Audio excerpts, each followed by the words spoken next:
Bismillahirrahmanirrahim. Assalamualaikum warahmatullahi wabarakatuh. Alhamdulillahilladzi hadana lihadza wa ma kunna linahtadiya laula an hadanallah. Asyhadu an la ilaha illallah wahdahu la syarikalah wa asyhadu anna Muhammadan abduhu wa rasuluh la nabiyya ba'dah. Rabbi shrah li sadri wa yassir li amri wahlul 'uqdatam min lisani yafqahu qawli. Alhamdulillah, bersama saya lagi dengan Muhammad Hamdan Al-Ghazali dalam Tauhid Metafisik. Pada kesempatan yang berbahagia ini kita akan membahas tentang video ilmu ma'rifat, cahaya di atas cahaya, Imam Al-Ghazali. Tonton video ini sampai selesai supaya Anda mengerti, tidak gagal faham dan tidak menjadi fitnah karena kegagal fahaman Anda. Nama Abu Hamid Al-Ghazali merupakan ulama yang terkenal dengan sebutan Imam Al-Ghazali. Seorang ulama multidisipliner yang jenius dan sangat produktif. Karya beliau sangat banyak menghiasi peradaban intelektual muslim, bahkan mampu menarik perhatian para cendekiawan seluruh dunia dalam berbagai bidang keilmuan. Keagungannya dilihat dari karya Al-Ghazali yang bertebaran, antara lain dalam bidang filsafat. Karya Al-Ghazali yang masyhur diantaranya Kitab Maqasid Al-Falasifah, Kitab Tahafud Al-Falasifah.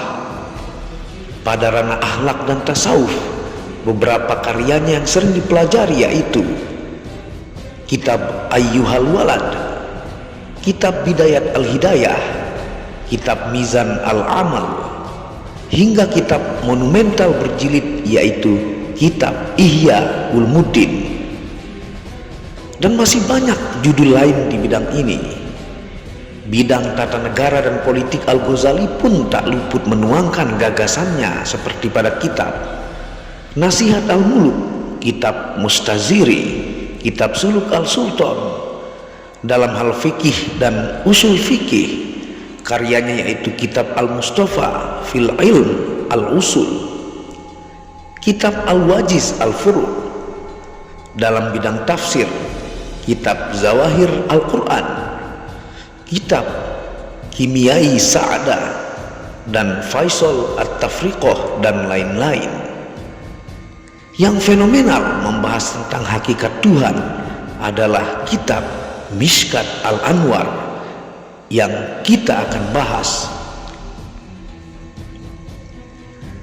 Perjalanan Imam Al-Ghazali menghadirkan sosok yang berjalan dari seorang intelektual filsuf menjadi seorang sufi. Sebut saja selama di Baghdad, Al-Ghazali banyak menulis karya-karya intelektual di bidang fikih, filsafat, dan ilmu kalam. Salah satu karya monumentalnya adalah Tahafud Al-Falasifah, yaitu kerancuan para filsuf yang mengkritik para filsuf muslim dahulu seperti Al-Kindi, Al-Farabi, dan Ibnu Sina. Isi kitab Ihya Ulumuddin sangat berbeda drastis dengan kitab Mishkat Al-Anwar. Sebab kitab Ihya Ulumuddin ditulis Al-Ghazali sebelum ia melakukan uzlah atau mengasingkan diri, dan kajiannya diperuntukkan bagi kalangan masyarakat umum untuk petunjuk praktis kehidupan beragama. Sementara kitab Mishkat Al-Anwar dikarang Al-Ghazali pasca uzlah atau mengasingkan diri dan bernuansa sangat sofistik dan filosofis, sehingga kitab Mishkat Al-Anwar diperuntukkan bagi mereka yang hendak meraih hakikat kebenaran, yaitu ma'rifatullah.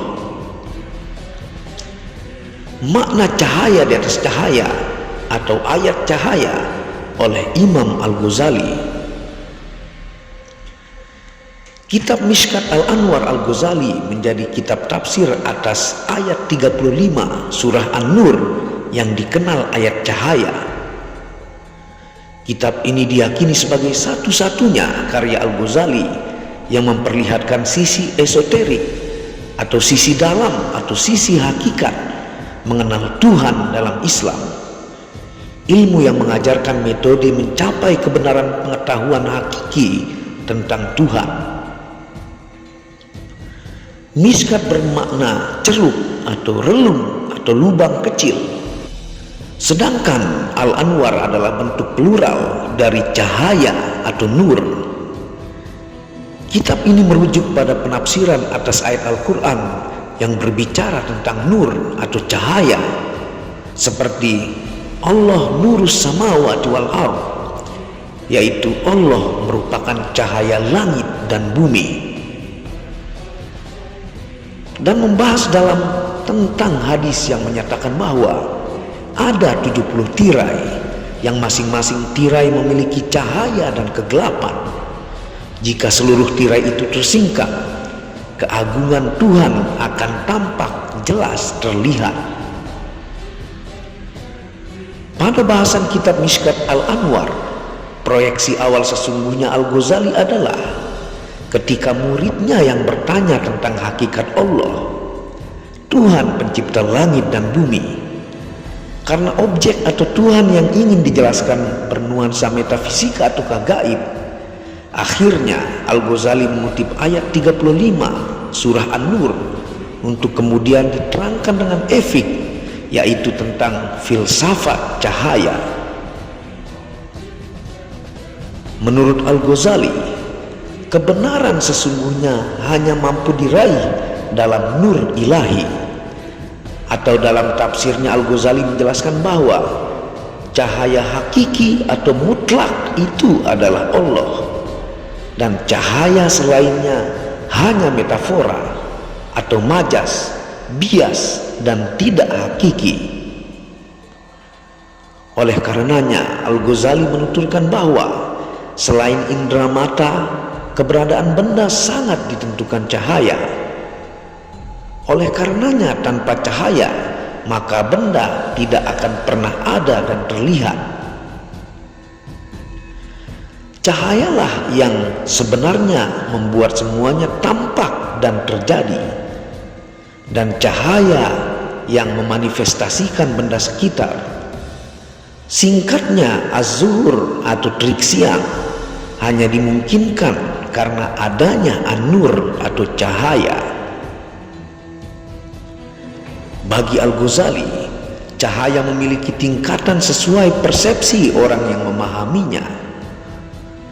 Dalam memahami cahaya dikelompokkan dengan 3 tahapan, yaitu yang pertama, pandangan cahaya menurut kaum awam atau umum. Yang kedua, menurut kaum khawas atau khusus. Dan yang ketiga, pandangan cahaya menurut kaum khawas al-khawas atau khusus dari yang khusus, yang masing-masing tingkatannya dijelaskan Al-Ghazali secara rinci. Selanjutnya Al-Ghazali mengklasifikasi 2 jenis mata untuk melihat. Pertama, mata indrawi. Yang kedua, mata ruhani. Mata indrawi memiliki berbagai keterbatasan, sedangkan mata ruhani tak terbatas. Sehingga cahaya yang dipantulkan mata ruhani bisa menjadi sumber cahaya. Dalam konteks ini Al-Ghazali ingin menyatakan bahwa cahaya sejati adalah cahaya ilahi. Semua cahaya ada karena cahaya mutlak. Allah adalah cahaya mutlak itu, atau dengan bahasa lain, nur fauqa nur, cahaya di atas cahaya. Al-Ghazali telah merumuskan konsep filsafat cahaya jauh sebelum filsuf membahas tentang makna cahaya, yaitu penampakan objek pada subjek berwujud adalah karena sebab cahaya, seperti yang tertuang dalam surah An-Nur ayat 35. Buah fikir Al-Ghazali tentang pengetahuan nur ilahi yang menjadi sumber pengetahuan hakiki dalam kitab Mishkat Al-Anwar ini kemudian dijabarkan secara apik oleh banyak filsuf dan ulama-ulama tasawuf terkemuka setelahnya. Salah satu pemikiran out of the box yang berasal dari Suhrawardi, pencetus filsafat Isyraqiyah atau Illumination. Pemikiran Suhrawardi ini yang kemudian dikenal para cendekiawan muslim sebagai pencetus epistemologi Islam atau sudut pandang Islam yang tidak bertentangan dengan sains modern. Dan banyak para filsuf dunia kagum akan kejeniusan Al-Ghazali tentang makna cahaya tersebut. Dengan kata lain, Al-Ghazali dalam kitab Mishkat Al-Anwar sebenarnya perintis teori filsafat Illumination atau filsafat cahaya, sebelum Suhrawardi menelurkan teori filsafat Isyraqiyah. Sehingga sangat tidak benar jika ada yang beranggapan Al-Ghazali menjadi salah satu penghambat filsafat berkembang di dunia Islam. Wallahu a'lamu bishawab. Terima kasih sudah menonton video Muhammad Hamdan Al-Ghazali ini tentang hakikat cahaya di atas cahaya, cahaya sejati di alam semesta ini. Allah itulah zahir dan batin. Segala sesuatu di alam semesta ini tidak akan terlihat nyata kalau bukan karena cahaya Allah, yang dimana kamu memandang, di situ kamu melihat Allah. Alam semesta ini adalah tajalli Allah itu sendiri atau perwujudan Allah itu sendiri, termasuk hewan, tumbuhan, manusia, dan semuanya yang merupakan sisi yang Anda bisa pandang wujudnya Tuhan. Sedangkan sisi ruhaniyahnya adalah percikan ruh yang ada di dalam diri Anda sendiri, yaitu man arafa nafsahu faqad arafa rabbahu. Barang siapa mengenal diri atau ruh percikan dari Allah di dalam diri Anda, maka Anda akan mengenal Tuhan. Apabila ada salah kata itu murni dari kebodohan saya sendiri, apabila ada benarnya itu datangnya dari Allah. Dan apabila Anda ingin mengetahui lebih dalam tentang cahaya di atas cahaya secara rinci, ditemani oleh mursyid Anda bisa membaca kitab Mishkat Al-Anwar.